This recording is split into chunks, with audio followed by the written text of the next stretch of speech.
All right, well, joining me on today's program is G. Edward Griffin.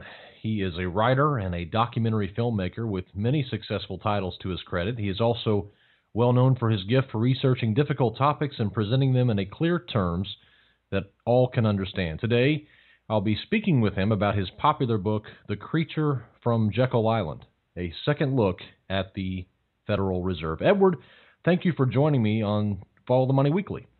Well, my pleasure, Jerry. I'm glad to be here.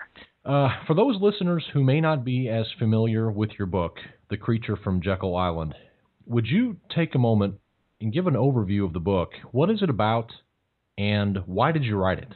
Oh, boy. Let's see, an overview. As you know, it's a big book. It's 600 pages, makes a great doorstop.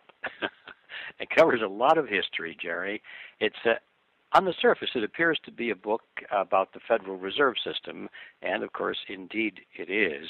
But it's much more than that. It's a book about money. It's a book about the power that is given to people who have the authority to create money. It's about the mechanics of how money comes into being in our world compared to maybe a better bygone era. And it's a history of how that power has been misused by those who hold it to come into control of governments, to manipulate nations into war, to engineer depressions, to legalize the confiscation of private property, and all of those things. And so it's hard to say what it's all about, but the central thread, of course, is money, and in particular the money system in the United States, which is determined by this thing we call the Federal Reserve. And one of the first things that the reader comes to grips with is the fact that the Federal Reserve is not what it appears to be at all. I know when I went to school and was studying economics at sort of a surface level, I was given the impression that, well, the Federal Reserve is an agency of the government and it's all in good hands, and don't worry about it. It's just maybe a little technical for you, but let the experts take care of it.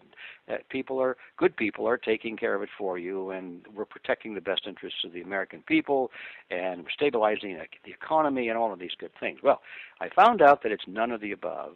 The Federal Reserve turns out to be a cartel. It's no different than an oil cartel or a banana cartel. It just happens to be a banking cartel.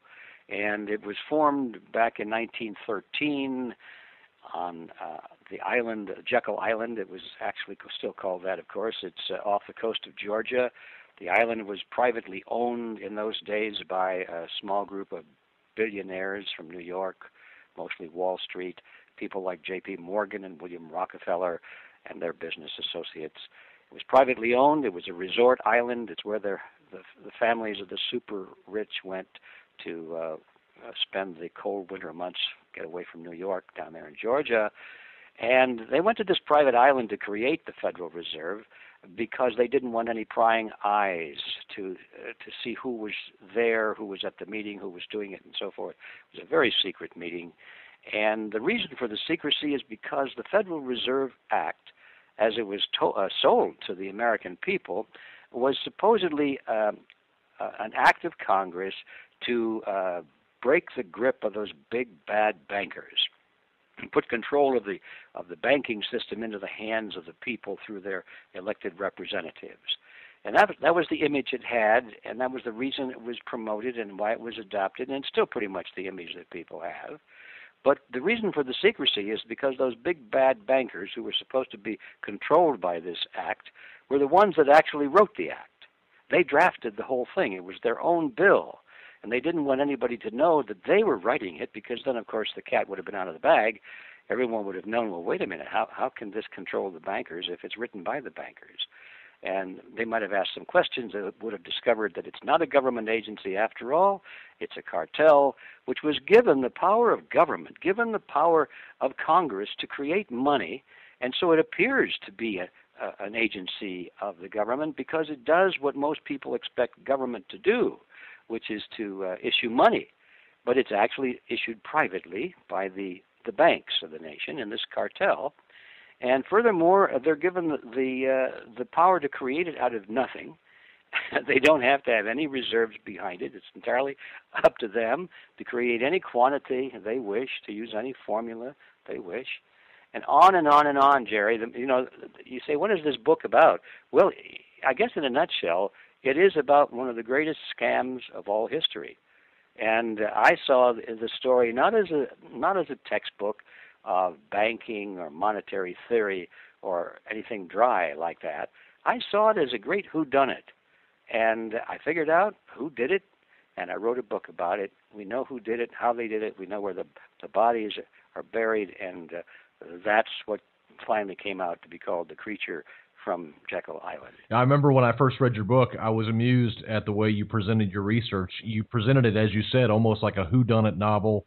It was similar to that of a mystery, murder mystery.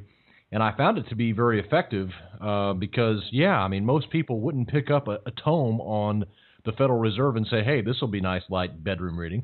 That's for sure. Yeah, but you actually take it and you actually turn it into something that's very interesting. You present the information. What inspired you to write the book that way? Is that basically how you saw it? Is that how you approached it in the beginning? No, it isn't, Jerry. It's a long evolution of how I got into this. It's probably not of much interest to anybody, but I started off years ahead of that wanting to do a documentary film on inflation. So I started to do some research on that, and of course you don't get very far down that street before you run smack into the engine of inflation, which is the Federal Reserve System.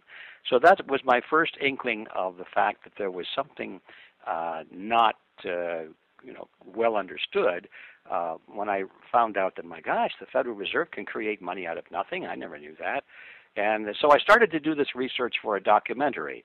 Well, I never did produce the documentary. I got sidetracked by some other seemingly more important projects, and the research just sat dormant in a couple of cardboard boxes in the back of my closet. And then one day I was invited to give a speech before a local group on taxes, and I told the lady who invited me, I said, well, I can't speak on taxes. All I know about them is that they're too high and I don't like them. What more can I say? And I said, but I could talk perhaps on this hidden tax called inflation. Well, they liked that idea, so I got my cardboard boxes out and I reviewed all my notes and my books and my papers and recordings and so forth, and I sort of caught fire again on the topic and gave the speech for the ladies, and they were very enthusiastic about it. They said, boy, we've never heard anything like that before, and some people in the group encouraged me to put it on the road, as they said. People want to hear this. So I did. I started to speak on the topic. It became one of the several topics on my list for anybody that wanted to retain my services, and the notoriety of the talk grew, and finally I had quite a demand for it. And that's when I realized I had to get serious about it. I didn't really know enough about banking. I didn't know enough about the real markets to offer myself as an authority, standing up on a stage, trying to tell people about the monetary system. I don't want to be a fraud. I don't want to pretend to know more than I really do. I did know a little bit about the Federal Reserve, but I quit at that point and went to school. I enrolled in the College for Financial Planning in Denver, not to become a financial planner, but just to learn more about the real markets. And so I did. I went through that. I got my certificate, and then I started a 7-year research cycle that finally wound up in the promotion and the finishing of the book. So it was an evolution. It took a long time, and frankly, Jerry, I'm still learning about this topic. The topic of money and banking and credit and economies and ebbs and flows of purchasing power around the world. This is a huge topic, and I don't think anybody, if they lived to be 1,000 years old, would ever really understand it completely. Yeah, there's no doubt about that. What I do like is the way you wrote the book. You come at it, and on page 1 of the book, you write this. You say, what is the Federal Reserve System? The answer may surprise you. It is not federal, and there are no reserves. Furthermore, the Federal Reserve banks are not even banks. Now, that's how you open up with your book. Explain to those who are listening, because our audience is familiar with what's going on, in Washington and with the Federal Reserve to some extent, but you obviously have researched this in depth. That's a very stark comment to make, and of course it's been often quoted. People have often quoted that since. Explain what that means. What do you mean that there are no reserves and that the Federal Reserve is not federal? Explain. Well, as I said a moment ago, the Federal Reserve System is a cartel. And that says it all right there. If you know what a cartel is, it's a grouping of privately owned corporations, companies, that are all in the same field.